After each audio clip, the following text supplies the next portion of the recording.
Welcome to Strength in the Numbers. My name is Andrew Codd, accountant, author, and commercial finance entrepreneur, and it's my job each week to bring you leaders in finance and business and deconstruct with them their real stories, insights, and hard-won lessons into practical advice on the key strengths and qualities you need to remain relevant in accounting and finance today, as well as the steps you can begin to take to elevate the impact you make to have a fun, successful, and rewarding career in accounting and finance. Now let's go over to the show.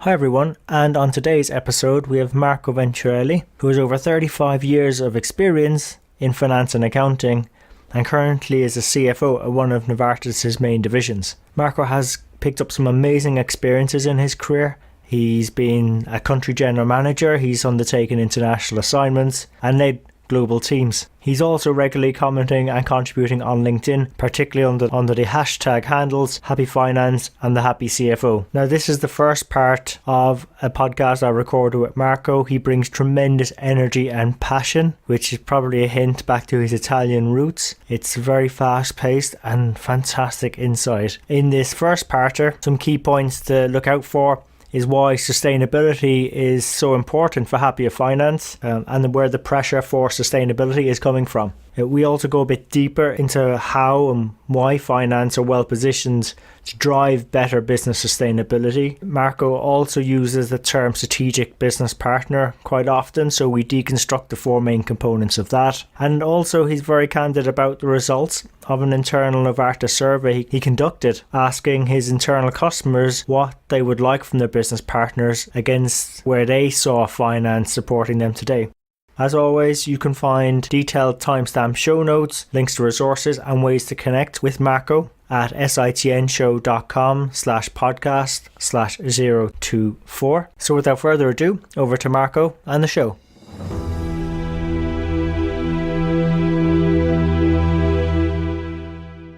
Thanks for actually agreeing to do the podcast with us. Yeah, thank you to you for inviting me.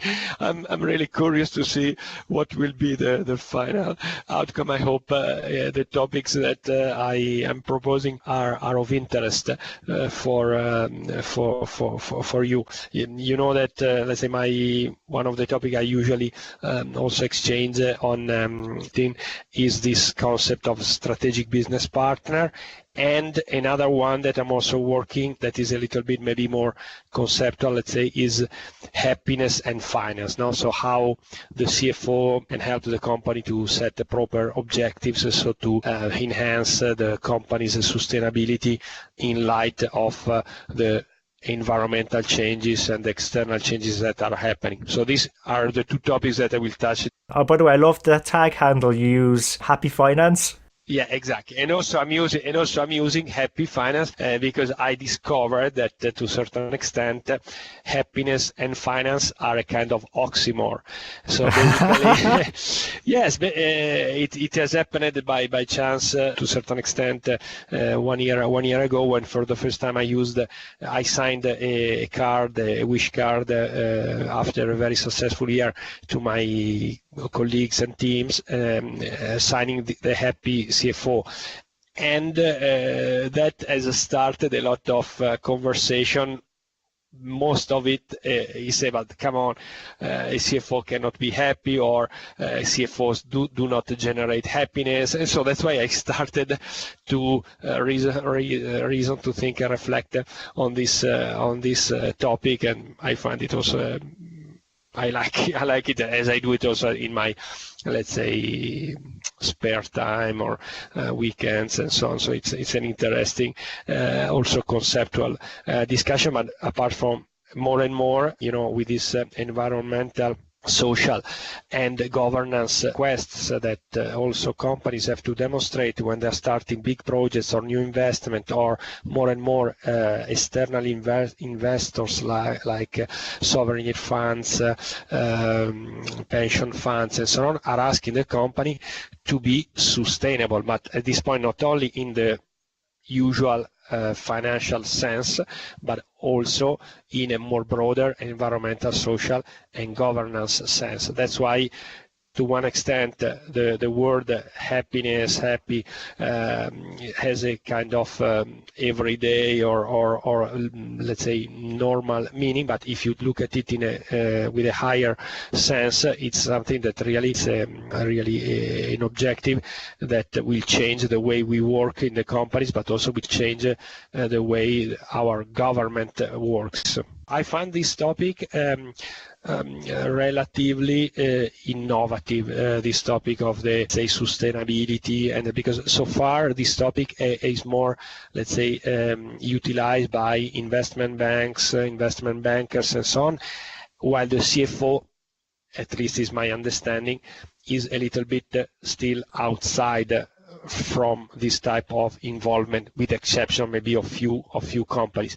But more and more, I think that the CFO has to take. And I give you a practical example. I just read the other day that, for example, and even maybe in the UK, if I got it right, there will be put a kind of tax on each plastic glass, that will be utilized in a shop or in a bar or in something. It's a small example, but basically the business of these bars or Starbucks or whatever that have plastic glasses instead of having recyclable glasses or dispersible glasses, it's a cost that will change also your margin, for example. So it's a small example on how, as a CFO, we have to really understand what this trend will generate. For sure, the companies that are already in energy are more, say, aware of this, and those that the CFOs that work in companies that have more, let's say, production of CO2 and so on are more engaged. But also the others that are in businesses that apparently are not so directly with an environmental or social impact have to think about it. For example, in my case, I work in a pharmaceutical company, so we are, let's say, within the health industry. We have to be sure and very aware of what the social impact of our company is, also to demonstrate the value of our company to the society, as the resources are scarce in the healthcare industry, for example, and so you are basically, let's say, fighting not to get your fair share of resources. At this point, demonstrating also your social value help you to be recognized by society, not only by investors. It's interesting where it's all going, because I mean I'm a big believer in sustainable business. It still shocks me to this day that 9 out of 10 businesses that start out will actually fail after about 30-35 years. But that's one angle of finance we need to do better at, but we also need to be better at sustainable business. And I guess that's what Happy Finance is about for you. Is that fair to say, Marco? Yes, it is fair to say. But why these companies are not sustainable in the very long period? Because they do not look at the outside changes in time. One of the things that I suggest to my teams and to myself, we must be adaptable. No, in the future is more than anticipating the future, that is always very difficult. It's to adapt to the future. We all know the classical example of Nokia, Kodak, these big companies that have not. That's why I think that have not basically understood the market. That's what I think. Let's say if you are in an energy area and you do not look at a way to change the way basically you produce your energy, you put your company at risk, because there are external signals that for various reasons are showing that electrically generated or the solar generated energy will take more and more share. And what sometimes happen is that the politicians are quicker and faster than the company. Maybe they change their mind, and they put the business in let's say in a different perspective.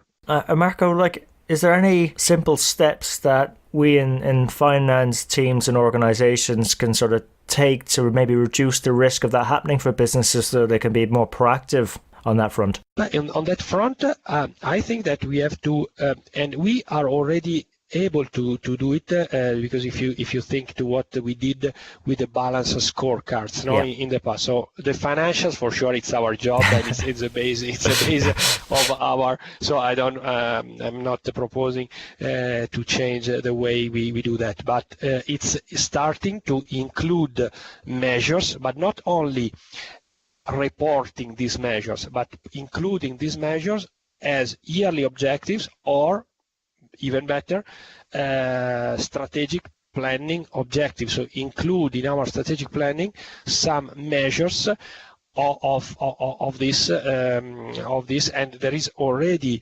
it is related. It is called impact investment. Under this term of impact investment, there are already a lot of KPIs that investment banks, financial analysts are following to evaluate whether a company is, let's say, green enough. I'm sure that many of our listeners or who will hear this conversation knows that we started to hear about, for example, green bonds. So there will be companies that will link certain investments and then certain issuing of bonds to let's call it green. I use green in a very broad sense. Green investments that have to be measured not only financially but also with this let's call it KPIs. No, let's use our financial term, KPIs that are measuring quantities or qualitative aspects or CO2 emissions, for example, impact on society.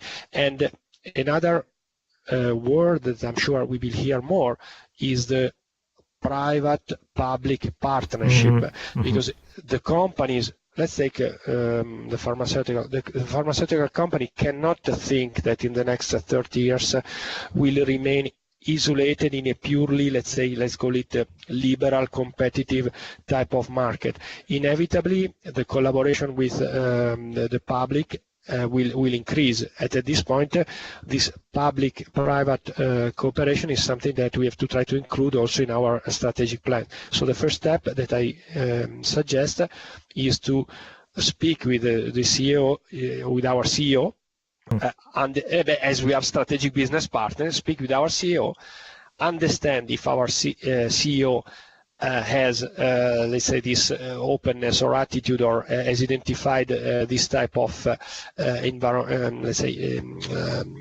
risks first, and then we start measuring those, and then we try to understand in our organization how to identify few of them. If you look at some of the financial reports today, like the one, for example, J&J is another pharmaceutical company, but also Novartis, but also others, they are going to be requested, for example, those that are in the European Union. There is a directive that will ask these companies to report in a structured way some of these parameters that we are referring to.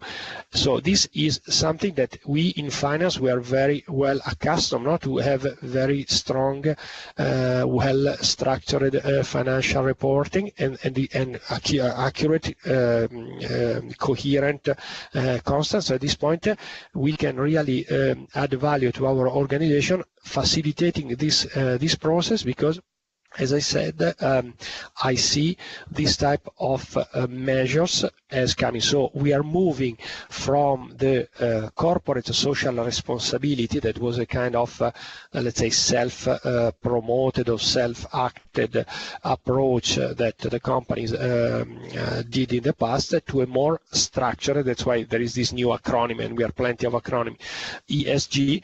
This ESG acronym means for me also that is a more structured, and in the ESG you also start to share, as you are sharing your financial perspective, you start also to share your environmental, social and governance perspective and plans, not only report on, let's say, how good you were in a certain year to improve in a certain area. And we give at this point for granted that the company to be successful has to be fully ethical. At this point, what the society is expecting that is not only fully ethical, but also that helps society to develop. Yeah, it's really interesting that in my mind this is going full circle, because when I look at business in the first place, businesses only exist to fulfill a need in the community, in the society. And if there's a group of people in those societies that have that same needs being met, they potentially become customers if some entrepreneurs can go away and develop a mechanism for satisfying that need. So if a company, in my mind, is serious about being sustainable and has a long-term view, it will always put society and community quite far up its list of priorities, not only with its existing customers, because that's going to help it think more sustainably, because if they're thinking sustainably, they're thinking long term, not these 90-day short-term shock clocks that we hear about a lot on, market-driven companies where they're constantly focused on EPS. And I remember one company I worked at, the way to get the CFO or the CEO's attention was to express what you were doing in EPS. And, I think it needs to be a bit more balanced. And that's why I'm delighted to have this conversation with you, Marco, because it's long overdue, and more of us in finance need to have the courage to have it with our stakeholders, particularly senior up. But when you read that the Norwegian Foreigner Fund starts challenging the way the executive pay are structured, in public big companies, because they think that these are too short-term oriented.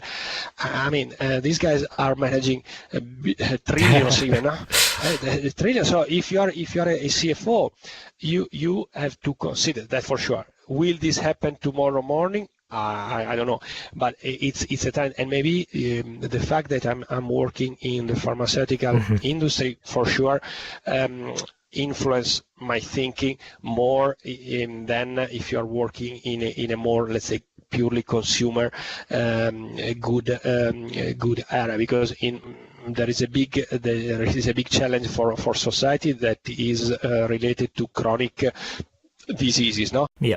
People also in cancer, let's take this example.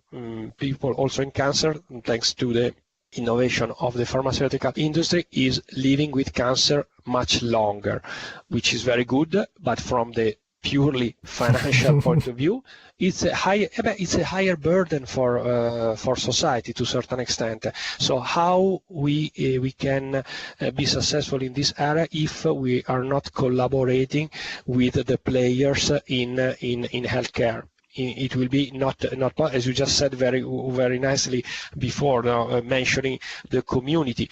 You have in the community to find your role and play with the others, but yes. to work in this way is more difficult, because you speak different languages, you have different objectives, and so it requires much more time to set up this collaboration. But it's probably the challenge of many industries. And in the consumer good also, there is another challenge that I read about, is the so-called I think it's called circular economy or something like that. Basically, if you are in the consumer market, but you do not think what happens to the goods that you consume and how they are, let's say, they are managed, you risk, is the small example of the tax that will be put maybe on the plastic glasses, then you find all of a sudden yourself that you are not able, let's take this example, you're not able to utilize environmental aligned glasses, sorry that I don't know the right word in English, dispersible glasses or something like that, and then you have a problem because your production machines are not able to utilize these glasses. You cannot put, so the implication of a small thing on your internal organization can be huge. I think this is interesting where our conversation is going, because you've used the word a lot, strategic business partner, and I think everyone has their own views on it. Like for me, it's that sort of end-to-end appreciation of what's going on. You're sort of looking beyond not just how we produce products or how a company would, particularly in this case of the consumer company that may have this plastic tax applied to their bottles, but actually what's the impact post-production, and actually bringing that back into the firm and understanding, well, what does it all mean? It's not a case of understanding what do the numbers all mean now, and we have great strengths in the numbers there, but it's actually what does the whole business mean? I mean, what does strategic business partner mean for you, Marco?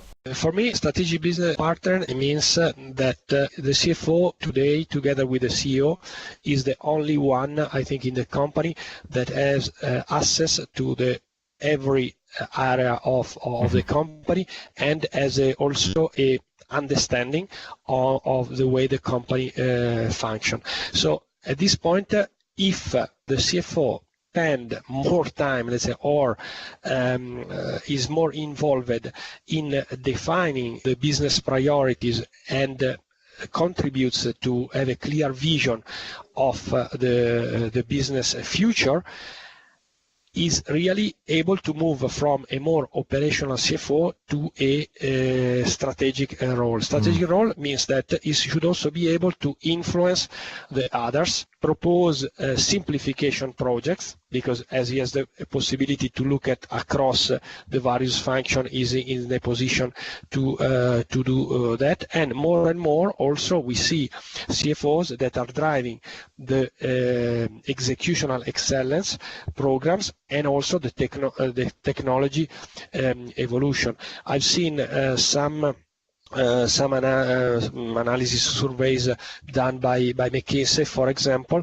that says that even though still 41% of the activities of the CFOs today are in the most, let's say, classical financial activity, but there is already a 40% that is in transformation project, M&A activities, and non-recurring activities. If you think, for example, to the companies that are growing through acquisition or merger, etc., they require a CFO that cannot only look at the quarter. The word strategic CFO, in my opinion, and the concept of strategic CFO, it's taking a little bit a broader scope in the organization. And also there was another interesting survey I saw done by Esther Young, if I recall correctly, that says that it's also the CEO that wants the CFO to be more strategic. For example, we did an internal survey in Novartis to 200 of our business leaders, and we have asked them very simply what you would like a business partner to be and where is finance today. No, I think this is the base if you wanted to build a business partner. Yeah, it's just a basic question, isn't it? It's a basic question, exactly. What you would like. So, I wanted that. You don't get to the impression that I'm purely conceptual. I'm also very pragmatic. So we asked and we said, okay, what and how, and then we asked the finance team how you rate yourselves against certain variables, and then we asked the business how you rate your finance partner against the same. What has happened is that every business person said, you guys are very strong in advisory roles, you are very competent, very strong in your technical area, but you are lacking strategic understanding and overall business understanding, while the CFOs, let's say my CFOs or finance heads in my organization, they were saying, no, we are much better in strategic understanding. It was a gap. It was not. That's why we have also, because for sure, all of us like to say, okay, I am a strategic partner for sure. It's better than to be partner. It's much more glamorous. That's a little bit exactly. But it's important that we establish, that we do internally surveys, that we have, because if you do a survey like this, you show also the courage, because you go and you really ask to your partner, say, okay, guys, we are your finance business partner. We want to be strategic. This is what we would like to do, and then you build a very practical development plan. I know that you are very much involved in driving, improving the way finance works. This type of programs goes exactly in that direction, and it's also the base of sometimes of the Six Sigma approach. What are our customers? Our customers are the business partner. No? So this is my internal customer. So first of all, I ask the customer if he likes and how he rates what I'm doing. Actually, I'm going to put a plug in now that you mention it for Lean Six Sigma. I think it's a great toolkit to have if we want to really be serious about putting the customer first and working back from their problem statement and how to solve it. But I also want to pick up on some points. You mentioned very practical advice there, Marco. And for me, when you said the courage to do the survey, I think if there's any of our audience this week want to make a real big impact and start building their influence in their careers, is to simply, don't even have to wait for a survey, go out and ask the people around you what it is that they want from a business partner, or even start with what do they think they have from a business partner, what it is that they want. And then, as you said, it's the gap that we've got to go away to solve. That's the problem to solve. And we can work away on those because we've listed out, in effect, qualitatively, if you want to call it that, what we need to go do. And we just go do it, solve it, give them what they want, and then you build influence, and then maybe you can think about what it is they need. That's a strategic angle. And I, if I recall correctly, you in your book, now you are the one that published this ambitious CFO, no? No, yes. I bought that book, and also I read it. Okay. Maybe I read it I read it let's say quite quickly, but I think there is at least there are many very good things, but there is the table of your, I think if it's in our book, no, of your stakeholders. It's a very important and even simple, as you just said. You just say, okay, what are my stakeholders? Are my colleagues in the leadership team? Okay, I sit down with them and I ask them, okay, guys, what you want? No, seriously, it's basic. Then we did the survey because also we wanted to involve more people, and we want also to sell a little bit of the concept internally. We are also a multinational company, so that. But the practical important way that you, because not everybody maybe works in big organizations. The practical is to have the courage. You put in the agenda of the leadership meeting, monthly meeting, and so on, and you go there and you say, okay, guys, this is what we would like to do. But especially what is important is that now we don't only look at processes, but we look also at skilled improvement of our people, because this is the area where we needed to eventually if we wanted to improve, we needed to look. So it's not only we are running the strategic planning process, that I think we are good at running the process if it's in our responsibility, but are we really generating additional content? Are we really influencing this is that's why when we were speaking about this environmental social governance aspect, my proposal is that finance, even though finance is a support function for sure, so we have to support the objective of the company, but if a CFO is a strategic CFO, should also influence the setting of these long-term objectives. I agree. We may be a support function, but as Peter Drucker said, the only true profit center is the customer. So whether that's internal or external, we still have a profit-driven mindset. So it makes sense for us to keep doing these things because we're ultimately driving profitability by putting the customer front of mind. Even though we are a support function, it's completely consistent with why we're there in the first place. Yes, exactly. So there you have it. Hope you enjoyed today's show. If you'd like to know more about our guests today, their bio, and follow up on the resources mentioned during the show, you can find all the relevant links and more at sitnshow.com. There you'll also be able to get access to earlier shows, read the latest blogs.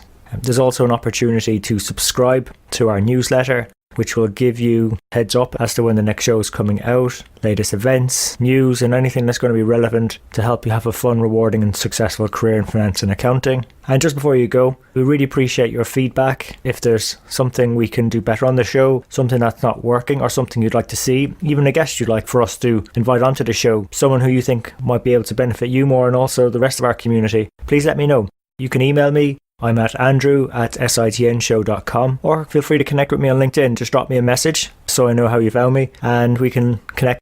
And really, it's our community that'll make the show. If we keep engaging and driving each other on, we'll keep on building our strength in the numbers.